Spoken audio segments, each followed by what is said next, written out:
Sovel tu mama le alo male ngang paia. Ia whatasi le li i mautou. Tai au mo le nei aso tātou whei loa mfisir wha i le lofa maleanga le leo le tua. Tātou patpatia mwha malua i le Afioga au Yesu le langi. Se aso ese ua tai au fou, ma o se taimi fo i tātou te mau whai mamana o ngā luenga sisiri ese. Ua whapena au na tātou wha malu le Afioga au Yesu le langi, ua tātou loa talitonu ai i le moni o nei wha moe moe o le tua saunia i le whaoletanga mo le tangata mo i tātou i lona la ai paia. Tātou poto le nei aso, ia wha mamalu le sakala meta o le alofo le tua o le wha tautonga lea po le atata la fuia o le malu o le tua e ala le nei sakala meta. Ia tātou te whaaftai i le tua lona alofa i lana me alofa ia i tātou. Ia mo fwene tātou whātou esem wha maulalo i le tua e tāpena lo tātou loto i whale, i o tātou se mo tātou vaivainga, tātou te ao ngā ailu mai a teia le nei taulanga whawhetai. O te tau le tua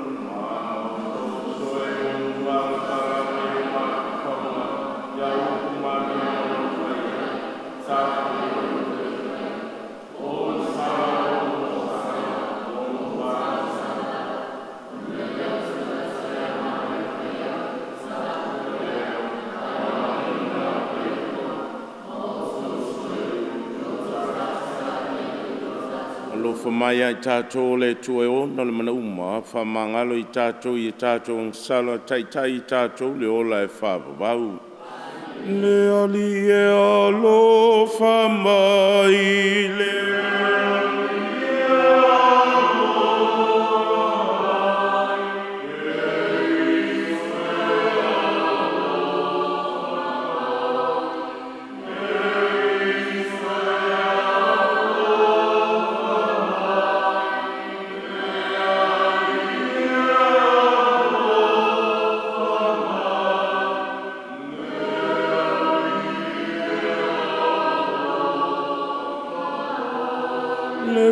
tua i le apito alunga, ma le file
tātou te tālo.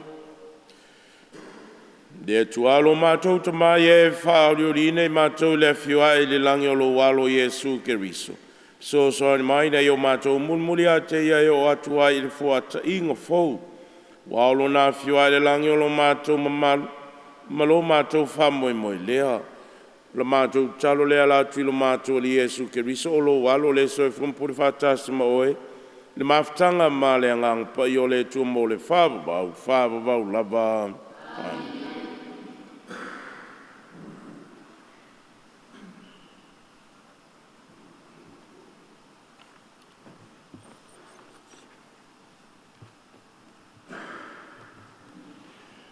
Forfolanga ma le tusi o ngaluenga.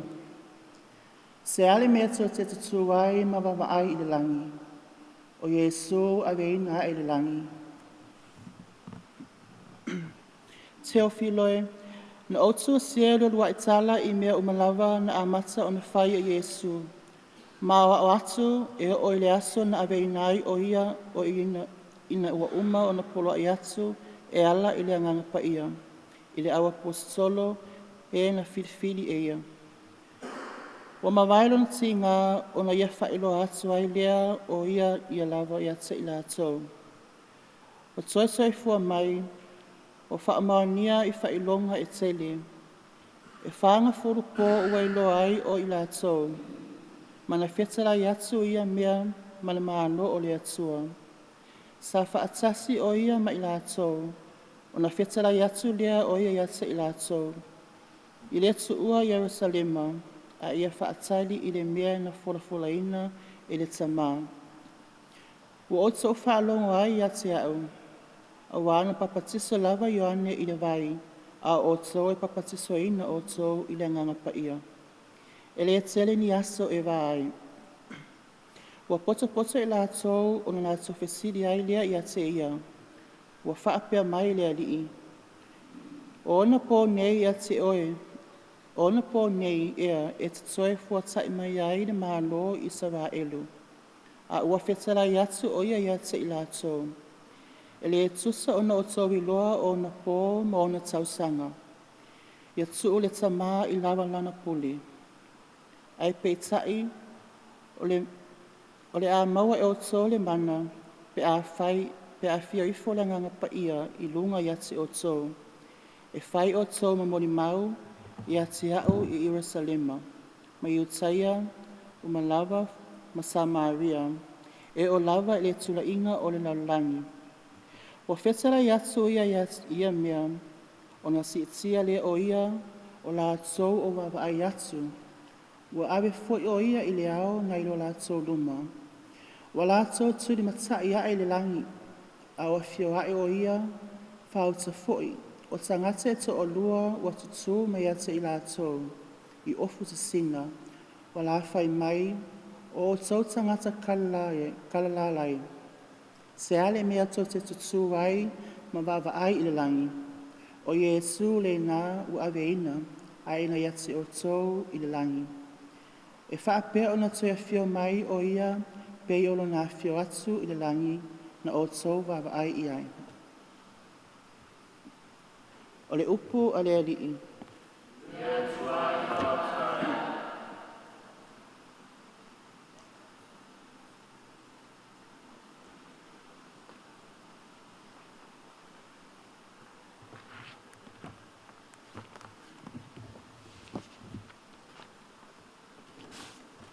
Olo Afio e le atua malalanga fia. Olo Afio e le ali ma le leo o le pu.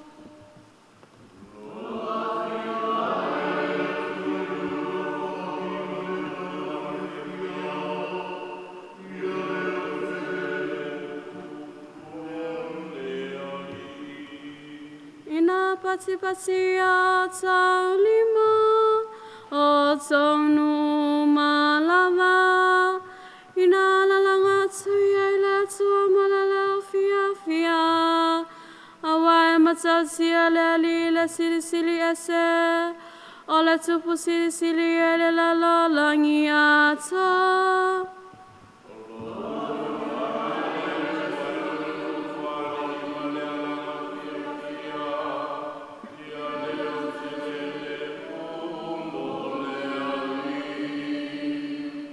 fia le tua male langa fia fia. Ola fia le lima le leo le pu. Ina pepese tu ia ile tua. Ina pepese ia. Ina pepese tu ia ilo tato tupu. Ina pepese ia.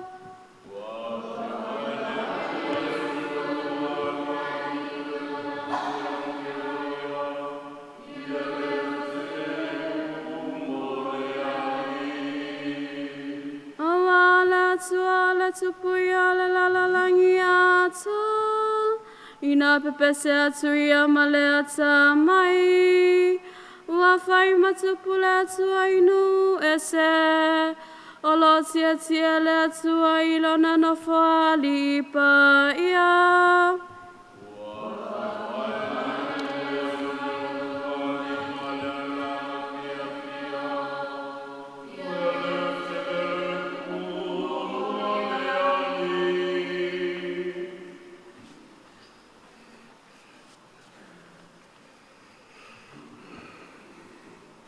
Folofolanga me le tusia Efeso. Ua ia whaanofo ia te ia ilona i tū tau matau, i mea o i le langi. Ina ia foa i atu ia te o tau e le atua, o lo tātou ali o Yesu Kiriso, o le tamā e ona le mamalu, le anganga e ona le puto ma le whaalinga, e alai ona o tau i loa le lei o ia.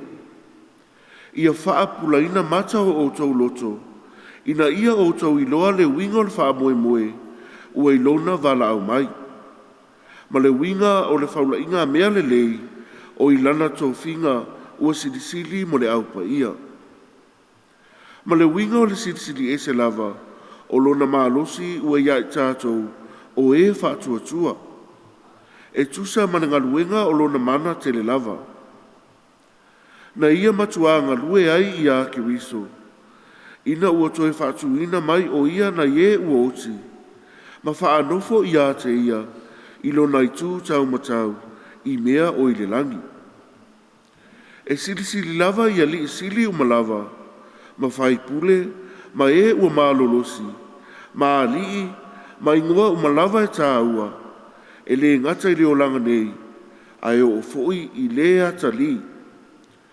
Ua ia tuu foi mea o malava i lalo o na vai.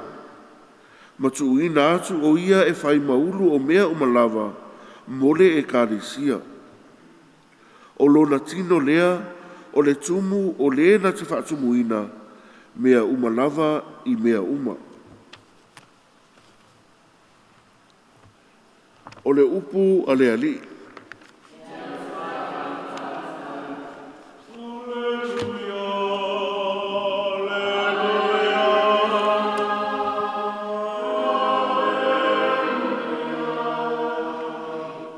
Tui au tau, ma o tangata umalava i lau tala lelei, o te ia te o tau i aso umalava, e o lava i le ngata anga o le Lalolagi.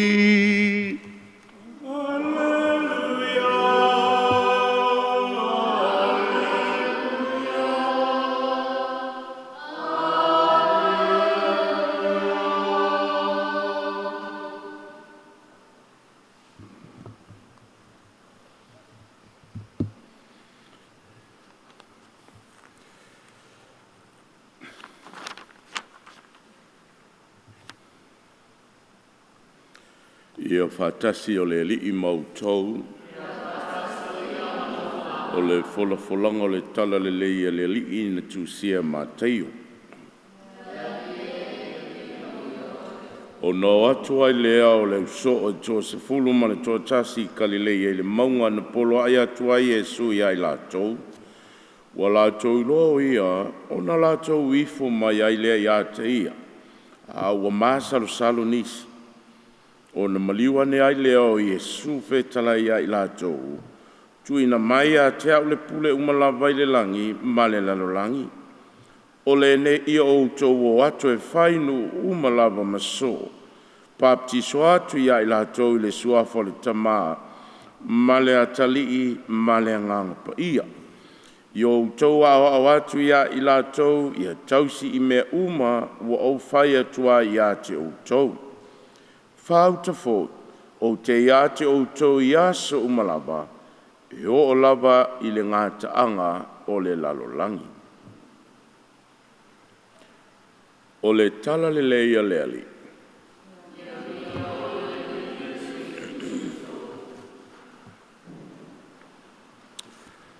tatou patipatia ai le aso faamalu lenei o le afioga o iesu le lagi e o tatou malamalama mai o tatou manatua e le o se aso ua afio e se ai iesu a o tatou faamalu patipatia le afioga o iesu le lagi o le aso ua tuuina mai ai ai tatou le pule o lo tatou alii e oe e faatino ma fai lana galuega e molimau i le feʻau ma le galuega na amata Iesu ma ua tuulima mai ai tatou o le agaga lea o le afioga o Iesu le lagi ou te lē tuua lava outou e uina o le a ou aluaʻe i lou tamā ae auina ai fo le tasi o fesoasoani o ia lenā o le a faapena na tautoʻalua ma outou a o outou o te tuuina atu laʻugaluega ma le feʻau i outou ō fainu uma maso baptiso atu i latou i le suafa o le tasitolu paia o le tamā o le alo ma le agaga paia o le matagofie foʻi o lenei aso ia faamamalu ma patipatia ai lenei aso tāua o le afio iesu le lagi ua tāua ai i tatou ana faapea la o oe o le tasi o tauleleʻa ia i lenā aso ma lenā taimi na poloaʻi ai iesu iā i latou i latou na o le faifai valava na o le faagota leai ni aʻoaʻoga pe ona iai tatou nei ona po e leai ni oa le ni tupe e matitiva i le tino ma lenei olaga e leai ni tulaga atofi they were just ordinary men ae na faaogā iesu i latou nei e fai mo na lima mo na vae o na mata ma lona mafaufau ma le gutu e tautala mo na taliga ai se matagofie pe ana ou tatou iai lenā taeao i le maoaʻe o le feʻaua iesu na tuuiai ia i latou le aso lenei fesili ai e iesu ia i tatou o le a le mea na e faia i le feʻau ma le galuega na ou tuuina atu iā te outou e lē faitau tusipaia le tele o tagata ae latou te tilotilo ia i tatou o i tatou o molimau o le feʻau ma le galuega iesu tele o tatou te lē lauga i le upu o le tusipaia ae lauga a tatou feʻau ma galuega auā o i tatou o molimau o le agaga lenā o le aso lenei o le afioga o iesu le lagi ua faamanaina ai tatou e le alii lana feʻau ma lana tala lelei ua tō ai lou tatou ma tupalapala e tatou te iai pea mai iesu iā so uma a o le matagofie e afio iesu i le lagi e tapena ai ia le o tatou taunu atu i le aso ma le gatanolonouiga o lo tatou faasinomaga o loo i le atua ma lona māloa e le o lalo nei ia au foi no tatou talanoa i le uiga tāua o lou valauina o le tatalo i le aunoa o lo tatou galulue e molimau mo le galuega a le atua i totonu o tatou aiga fia ni taimi e lui tau ai ma fetoʻai tatou ma faafitauli mo tatou solomuli ae mafaufau i lou paptisoga na valauina ai tatou e fai ma molimau e fai ma malamalama e mulimuli iā iesu i le valauina ma le faapaiaina o i tatou o le matagofie ma le manaia lenā o le feʻau ma le galuega o lenei aso o le faatauaina o oe mao i le feʻau ma le galuega a iesu e leai seisia vale i luma o le atua e aoga uma i tatou ae faamanatu mai ai tatou ina ua afio iesu i le lagi na tuu mai ai e lo tatou alii lana galuega tatou te feʻau ma tatou molimau ma lauga lo soifua auauna ma lo tatou ola i ngā luenga e tatou te Lalolagi ai po tutonu o tatou ainga i le whaamau popoina ma le tala ina o lona finangalo po tutonu o le kalesia po tutonu o le nui auaunanga ma mea o lo tatou i ai o le whiaune nā mo i tatou aua ia tatou te tutuma tulu i le langi a Iesu po whe me ua Afio iai ai au tatou o e whaangai oi ma whaa tino le mori mawina o le whiau Matagaluega ese au tatou anga waa ai e tasi lava le ali e ona ia mai au ngā uma i tatou i lana whiau Matagaluega o oe o vae malima o Iesu i le soifuanga le nei tatou o e whai le Galuega ma ia tatou tutu mau ma ia mautinoa ma ia iloa le mana o le alii ua tu mai ma whaamanuia ai tatou na ia o tatou o atu e whainu uma maso tatou o e mōri mau ia Iesu ma o le fia lea o le tamai le langi ina ua Afioga ai Iesu ia te ia e tu mai a te oe maau lana whiau ma le Galuega tatou o e whaauau tatou o e whaatino tatou o e mōri mau tatou o e fola tatou o e tautau le mamano le tua i o tatou ainga mau tatou nu ma le kalesia matua oi i o husoa tangata whailoa i ai le malo le tua o le malo e whau i tangata e peo oe mau o le malo le tua e tu ia ona o lo tātou wala wina ia ngale leile tua i lo soifua ma lo tātou wola ia sanga whaatamau ainga ina fua i le tō whama le mau fua i fua i le tamau ainga ia i mea uma ua wala wina i tātou lufi-lufina ia awale au nanga i so se mea o mea le lei ma mea o whapenau na whaale le leu whitai ai mai tātou fai le malu i tau, e wha sofia ai ma wha malu si au ia i tātou, ai o tātou mana tu natu, mai o tātou mafo fau, i le bala wina o i tātou e Iesu, i au tō o, fai no uma maso, o te iai a te o tau, baptiso atu ia i la tolo no winga, i o e mori mau, ma i o tō o e fola, ma tā lai, le fe au ma le ngā luenga, o le malo le tua. Si o walofa Maria, tu moe kalsia, wai a te oe leli, manuia o e whinium.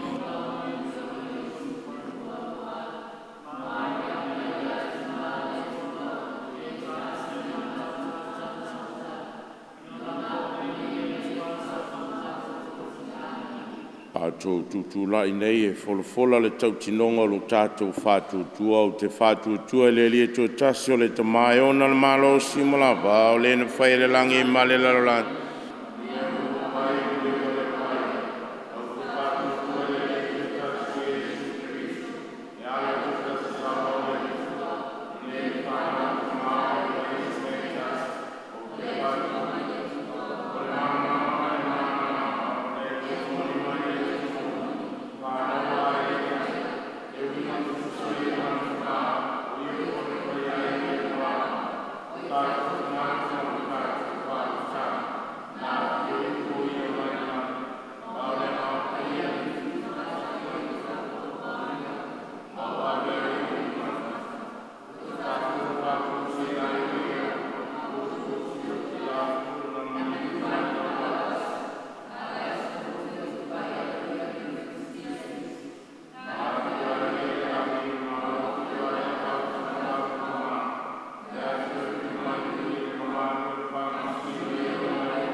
Tātou moli nei o tātou manaonga, mau tātou whanaunaunga, le Afio au Iesu le lang, whapea nānu tātou moli atuai, mau tātou manaonga mai tātou ilona mālo e whāwawau.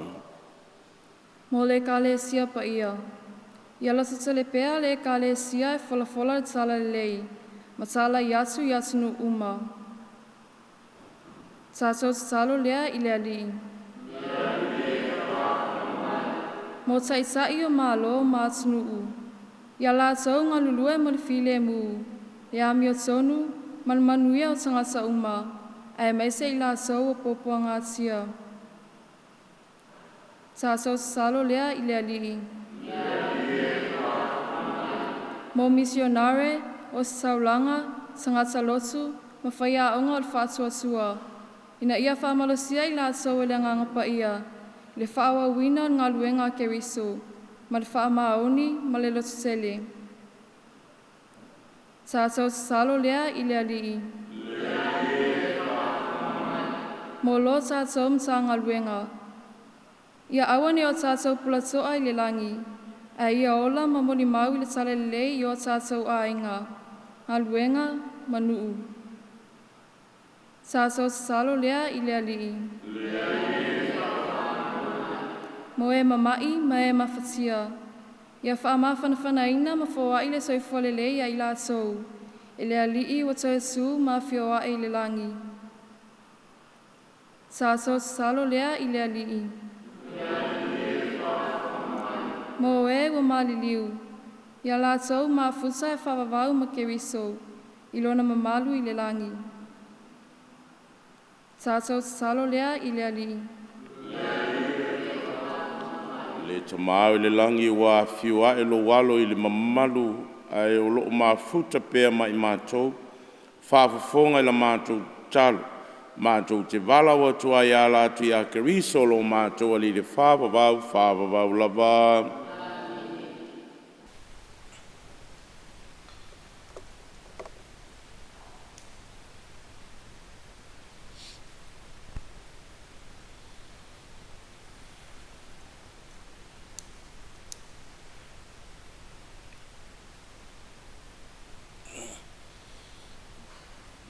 Le tualangi malalangi walu ngalo for mato mo wale ne areto fole le ngalo ngomato li mato to mori la ofio velem tal suanga lola mo I mato fare favo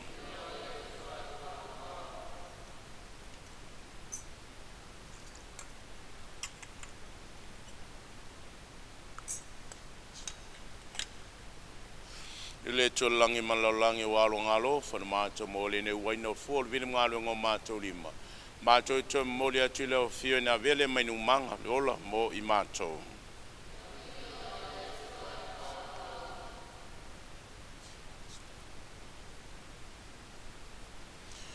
Tō talo e tali lera tātou taulanga le tuarta mai ona le mana uma.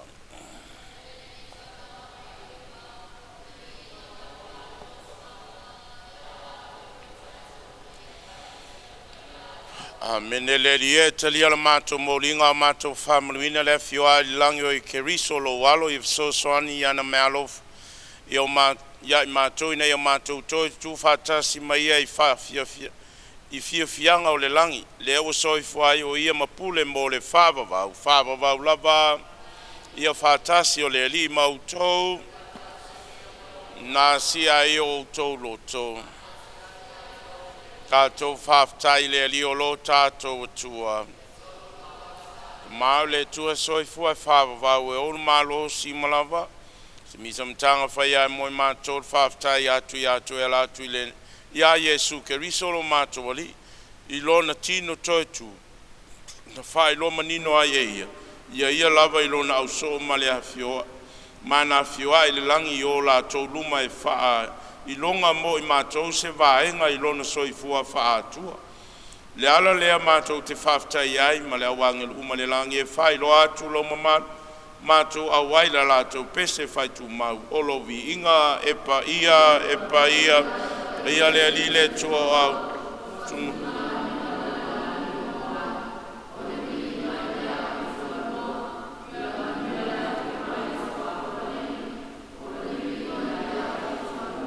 Le lio am tua pa ia lava o le punanga pa ia umalava awina malo nganga I wha pa ia mwha. Lia nei taulanga. Nei mea lofa ia vea I lato mo I mato o le tino ma le toto lo mato o lio Yesu Keriso. Au le tuinantu ia loto seoti nei Italia I lona lava malie na tango ia la reto ma vatu ia to le whawhitai. Tofi ia la reto ma vatu ia lona usoma le whapeatu. Na whetango fia iai o to uma ma a iai o lo tino le nei. O le a fo in atu mo o tou.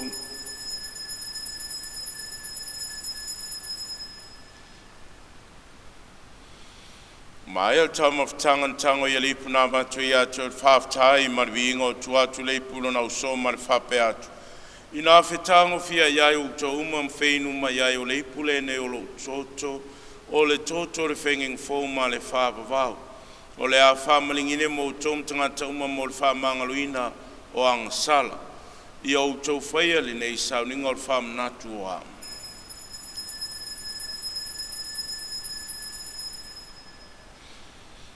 Misterio le fatua tua le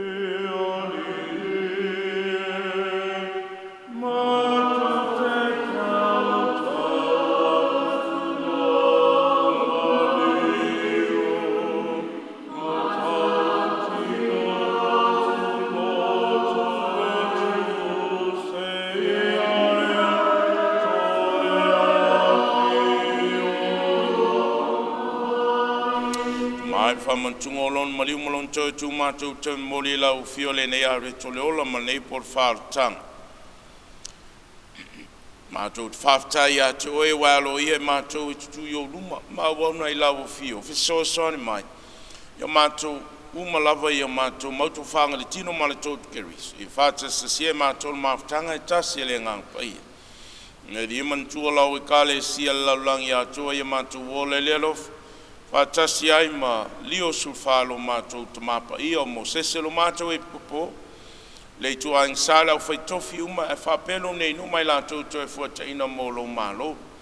Mana tua matou ai nga usum tu whawhina o fo iatu I lo latou malo longa male whamo I mo I le toi tuai. Te lia I latou fatasi umtangata mali uman mala malamo la wufi. O lo whamai ai matou malava. Ia mātua o ngā mātua te awai whātasi lola whāpawau ma māri o le tina tau pou o le tua I o sefo pa I alantane e whātasi mā apostolo leo pa I uma. Wen whātino in lo whingalo I tupulanga uma. Mātua te whia bim whāne ne whātasi mai lātou I lau whio. Lātu lo walo Yesu Keriso. Mama na ono e whātasi mai na ia te mawhtanga male anganga pa ia. O le winga malu atua waila wa fiu. I le whapavau lava. O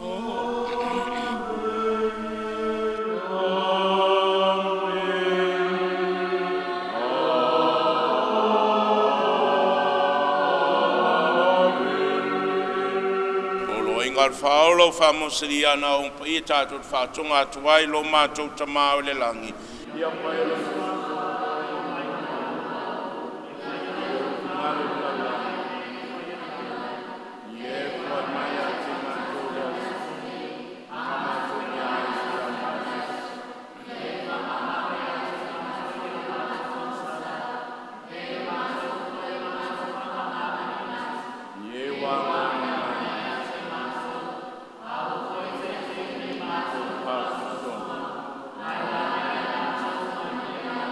Ai mātou le lia mai leanga uma mai ai mātou le file mui o mātou wasu lofa muti vale whasau mātou mai leanga salam pui ai mātou mai atu ngalunga uma mātou whatatali atu ma le whamoe mo e fia mo le fio mai lo mātou whalo Yesu Keriso awai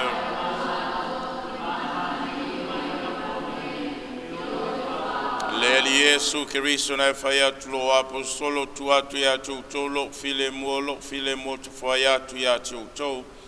O mnesi silmai mātou salai whatu tu lau kale si mau mai ai mātou file mo maltasi o lo malo. Le wai soi whai mo le whāwavau lava. Ia tu tu mau le file mo le li I. Ta mai mambo e le tua le besi.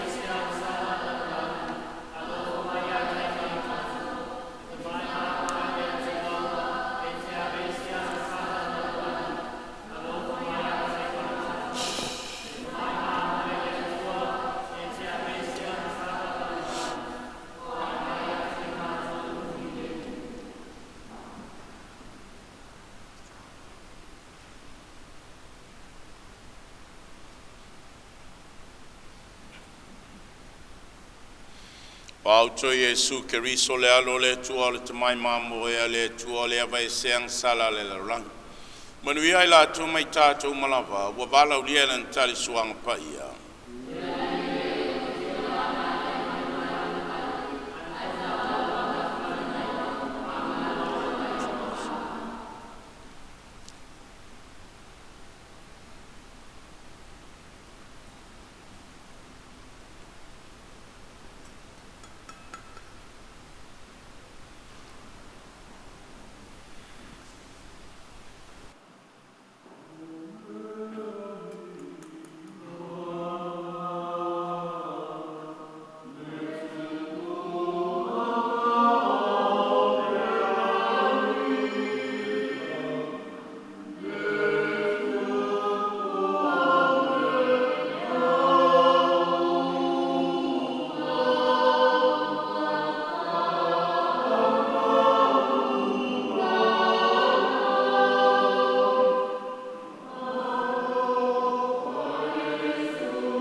Talu whawhatai, haumar kum nio le lipa I a le tua soi fua e whawau.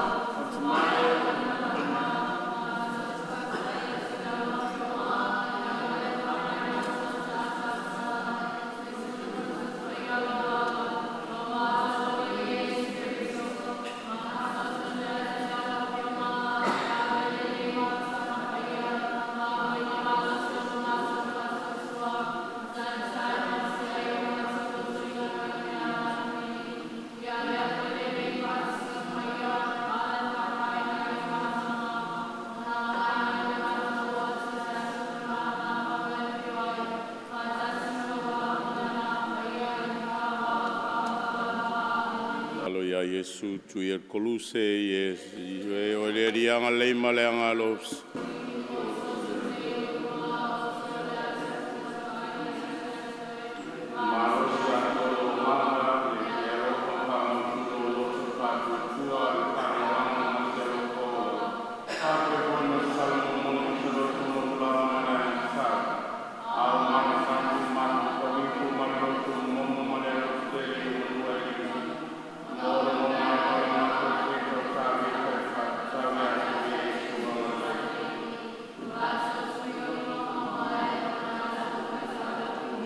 tātou te tālo, le tamai, le nei tālu suanga o mātou mafuta atuai le ola atua, we tu mai Lalolagi, so mai nei o mātou mulmuli a Keriso male alof, mātou o atuai le ola whāwawau le wa Afioga, I o le limo le whāwawau lava,